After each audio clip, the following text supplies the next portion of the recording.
The coffee on my desk had gone cold by the time I understood why the address on the screen looked so familiar. Larkspur Lane, my mother's house.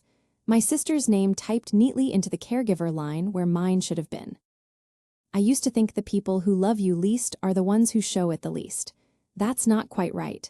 Some people show you plenty, right up until showing it would cost them something. If that sounds like a family you know, hit subscribe, because I've got a lot more of this kind of familiar. My name is Helen Wilson, and for 11 years I've worked in the Estate Recovery Unit of the Colfax County Department of Job and Family Services. My job, most days, is unglamorous. I review what the state paid out while someone was alive on Medicaid, and I determine what their estate owes back after they die, and whether any exemption applies before that bill goes out. I know the caregiver child exemption better than almost anyone in my office, because I've approved it for exactly the kind of daughter who earns it. The one who moved home, who gave up her own address, who kept a parent out of a nursing facility through sheer stubborn presence. I know it that well because I lived it myself, for 6 years, before I ever processed a single file. 10 years old was how old I was when my father died, and 2 years later my grandmother moved in, following a stroke that left her needing someone nearby around the clock. My mother worked full shifts at the linen plant outside town and couldn't be home during the day, so the job fell to whichever of her daughters was actually willing to do it. That turned out to be me, starting the summer I was 12. I managed my grandmother's medications from a card table in the den, 7 prescriptions sorted into a plastic weekly box every Sunday night, because if I got the Wednesday dose wrong, she'd be confused and combative by Thursday morning, and my mother would miss another shift trying to manage her. My sister, Linda, was 2 years older and, according to my mother, too sensitive for that kind of thing. Linda had cheer practice. Linda had a boyfriend who needed picking up. Nobody ever asked whether I was sensitive, because nobody had gotten around to noticing I might be. My grandmother's 80th birthday party was where I first heard my mother say it out loud, in front of the whole backyard, when my aunt asked why Linda never seemed to help with any of it. My mother laughed the question off before I could open my mouth. "Helen doesn't mind, she's good at that kind of thing," she said. "Linda's just not built for it." I remember standing by the folding table with a stack of paper plates, listening to my mother hand my whole adolescence to a yard full of relatives as if it were a preference I'd expressed, rather than a job nobody had ever offered me a way out of. At 19, I was accepted into a 2-year paralegal certificate program in Cleveland with a scholarship covering most of the tuition. I had a room lined up, a bus ticket bought, boxes half-packed in the corner of my bedroom. 3 weeks before I was supposed to move, the program sent a letter saying they'd received my written decline and had given my seat to someone on the wait list. I hadn't declined anything. I called the admissions office 4 separate times that week, and each time they read back the same detail, a signed letter, postmarked from my own town, in handwriting close enough to mine that nobody at their end had questioned it. I told myself it wasn't meant to be. That was easier than the alternative, which was wondering who in my own house had wanted me to stay badly enough to fake my handwriting. I enrolled at the community college instead, took night classes for 6 years while working the counter at a pharmacy during the day, and built the rest of my career slowly, one certificate at a time, telling myself the detour hadn't cost me anything I couldn't make up later. My mother was diagnosed with vascular dementia at 68, and I moved back into the house on Larkspur Lane within the month. For 6 years, I managed her medications, drove her to 14 consecutive months of cardiology and neurology appointments, and spent $11,400 of my own salary on a stairlift, a medical alert system, and the gaps in home health aid coverage that Medicaid's approved hours didn't reach. Linda visited 8 times across those 6 years, always on a holiday, always gone before the dinner dishes were done. "You're just better at this stuff than I am," she told me once, at Thanksgiving, reaching for a second helping of stuffing while I cut my mother's turkey into pieces small enough to swallow safely. I asked Linda for help exactly once, the spring a college friend got married 3 states away, and I wanted one weekend, 48 hours to go. She told me she'd love to, but her husband already had plans that weekend, and besides, she said, our mother did so much better with routine, and wouldn't it be selfish to disrupt that just so I could stand in the back of somebody's wedding? I didn't go. I sent a card and a gift instead, and told the friend I had a family thing, which wasn't a lie so much as it was the smallest possible version of the truth. I told myself that was fine. I told myself Linda wasn't built for hard things the way I was, that some people simply weren't, and that resenting her for it would only make me smaller than the version of myself I wanted to be. I believed that all the way up until the last month of my mother's life, when I sat by her bed at 3 in the morning doing the math on how many nights like this one I'd had alone, and something in me finally admitted the truth without saying it out loud to anyone. My mother died on a Sunday in October, 3 years ago. Linda flew in for the funeral and flew back out 2 days later. The Monday morning file had come through the normal queue at 10:15, one of 40-some estate files assigned to me that week by a system that sorts by last name and doesn't know a Wilson from a Wilson. Brenda Wilson, deceased. Caregiver child exemption claim filed.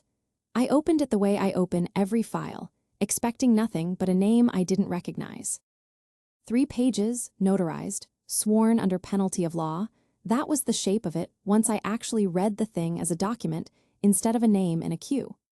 Linda stated she had resided with our mother continuously for the 2 years preceding her death, had personally managed her medications and appointments, and had provided the level of care that kept her out of a nursing facility. She listed the name of the vascular dementia diagnosis correctly. She listed 2 of my mother's real prescriptions, spelled right, dosages close enough to true that I understood she'd absorbed just enough over the years, secondhand, to make the shape of it convincing to anyone who hadn't lived inside it. My hands went cold reading it, and I read the notary date twice before I let myself believe it wasn't a mistake in the filing system. That same afternoon, I walked into my supervisor's office and told him exactly what I'd found. Patrick Howard has run our unit for 9 years, and he didn't ask a single unnecessary question. He pulled the file out of my queue himself, logged the conflict, and reassigned it before I'd finished my second sentence.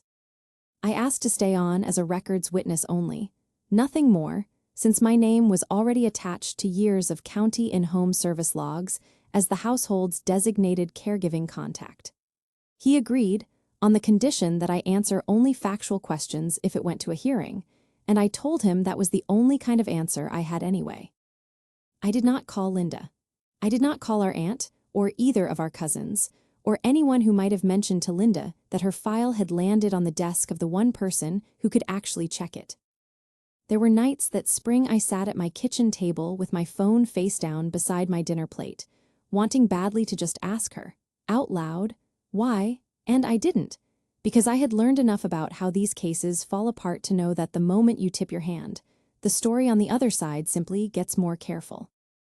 Linda called me twice that spring, both times about nothing in particular, once to ask if I still had our mother's soup tureen, once just to chat about a coworker's retirement party.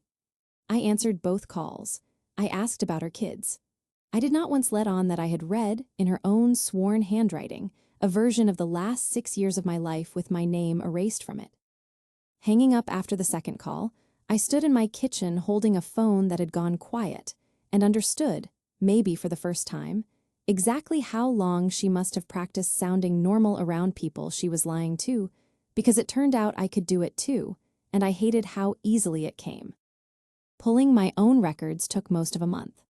I requested my leave without pay history from the pharmacy where I'd worked during those years, confirmed through the county's home services division that I was still listed as the emergency contact and the household caregiver of record, and drove out to the storage unit where my mother's remaining paperwork had sat, boxed, since the estate closed.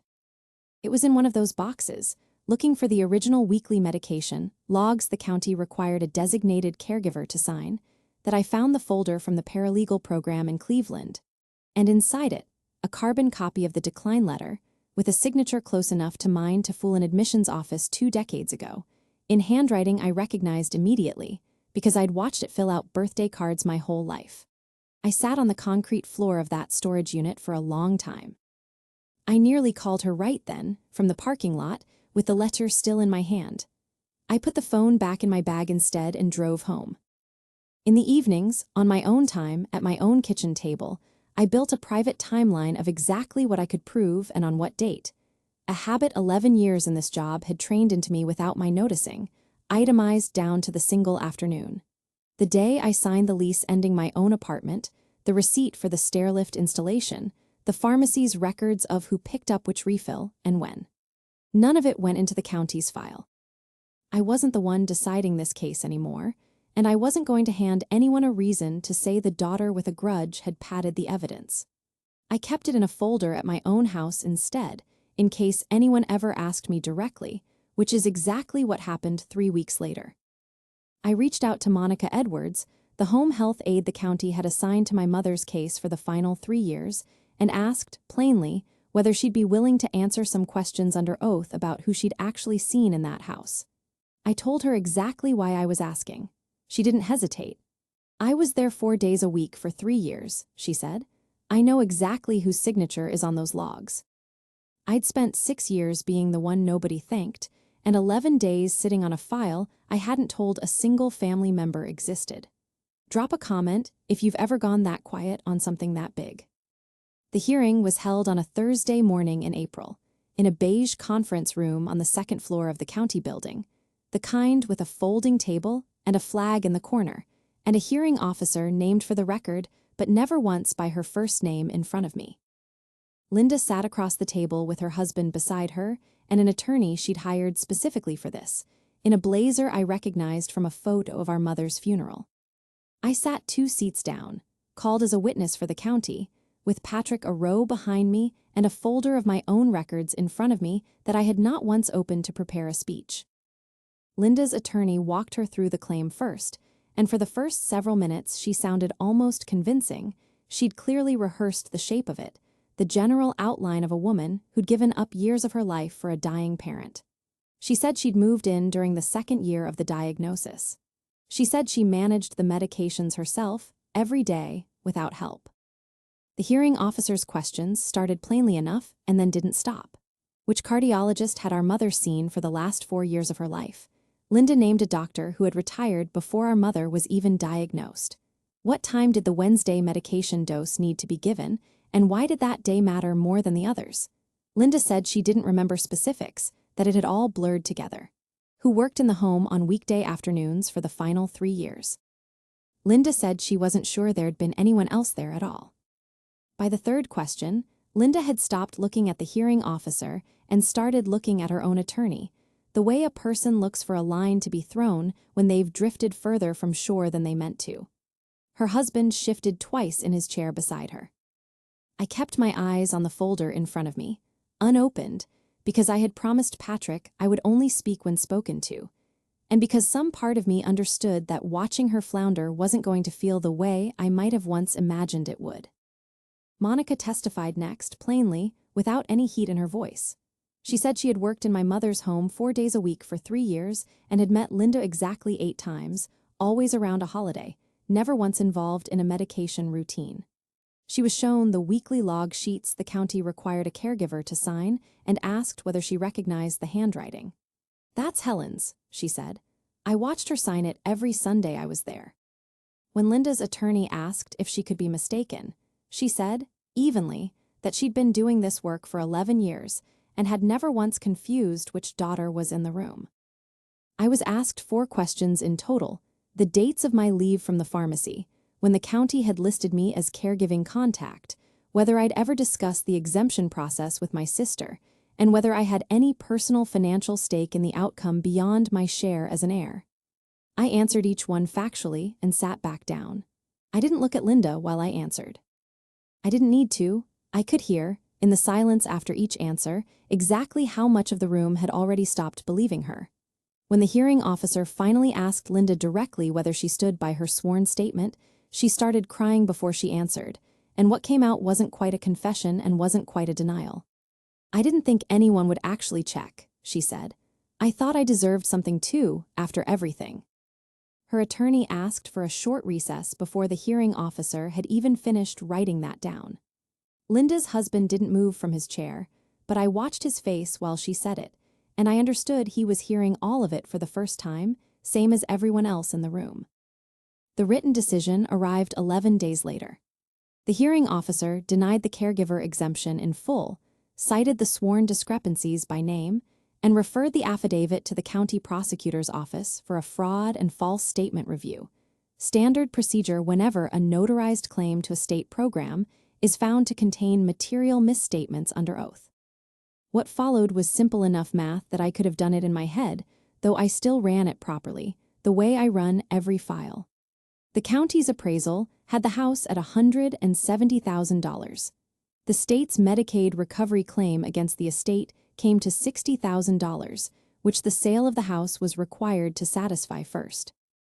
What remained, $110,000, split evenly between two heirs under the county's intestate succession rules, came to $55,000 each, my rightful half of a house I'd spent 6 years keeping standing, finally arriving with my own name on the paperwork instead of hers. Linda avoided a criminal referral only by signing a consent agreement with the prosecutor's office, admitting in writing that her sworn statement contained false material claims, agreeing to repay the legal costs of the review, and accepting a formal finding on the county record that will surface on any future background check tied to state benefits. Her husband stopped coming to family gatherings with her that spring, and a cousin told me over the summer that they'd separated for a few months before quietly getting back together, though nobody in the family talks about the reason out loud. Word moved through the rest of the family the way it always does, in phone calls that started with, "Have you heard?" and ended with people reconsidering things they'd believed for years without ever checking. Linda's own son, 16 that spring, apparently heard the shape of it from a cousin before his mother said a word to him, and by the time she tried to explain it herself, he'd already decided which version he believed. 2 of my cousins sent long messages that summer, apologizing for the years they'd spent assuming I simply preferred staying close to home. My aunt called in May, the first time in years, and said only that she was sorry she'd always assumed I liked being the one who stayed. I told each of them I appreciated it, and that I didn't need anyone to feel guilty on my behalf, because I had never actually been waiting for anyone to notice. I meant that mostly. Linda and I have not spoken since the recess. I don't expect that to change, and I've stopped waiting to see if it will. Some doors, once you understand exactly what was on the other side of them the whole time, aren't worth propping back open just to be polite about it. I still carry some of it, 29 years of being the one who noticed things first, the medication schedule, the missed dose, the forged letter, the file that shouldn't have landed on my desk but did. I don't know that a person gets that instinct back once they've built a whole life around it. What I've done instead is put it somewhere useful. I enrolled last month in the same 2-year paralegal credential I was accepted into at 19, offered now through a satellite campus 40 minutes from my house. No scholarship required this time. Paid for out of a $55,000 check that finally has only my name on it. Linda always told me I was just better at hard things than she was. I used to hear that as a kind of compliment. Now I understand it was only ever the sound of a job being assigned, quietly, to whichever daughter was least likely to say no. The county's final notice came in Tuesday's mail, a single sheet confirming the estate file was fully settled and formally closed. I set it on the counter next to my coffee, still in its envelope, and didn't open it until I'd finished my breakfast. Not because I was avoiding it, but because for the first time in longer than I can measure, there was nothing left inside a piece of mail from that address that could still surprise me.